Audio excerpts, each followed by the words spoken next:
With COVID-19 still very present in our lives, we've made a lot of changes to how we run our equipment training classes.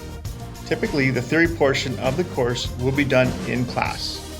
To ensure we are keeping as socially distant as possible, the in-class theory portion is now completed from the comfort of your own home on any device that has internet access.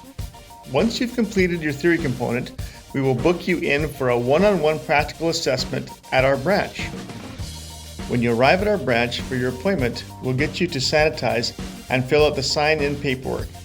We sanitize the tables and the clipboards in between students, but you get to keep your pen.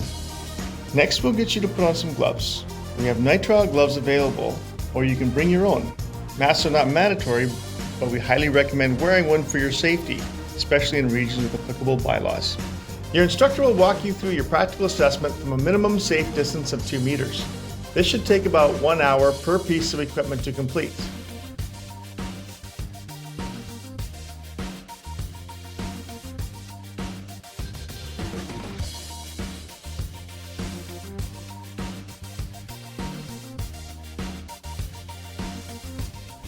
All machines are sprayed down, wiped clean, and fully disinfected between students. There you have it, everything you need to know about our modified training classes. If you have any questions, please leave a comment or contact your closest Leavitt Machinery branch. Thanks for watching and have a safe day.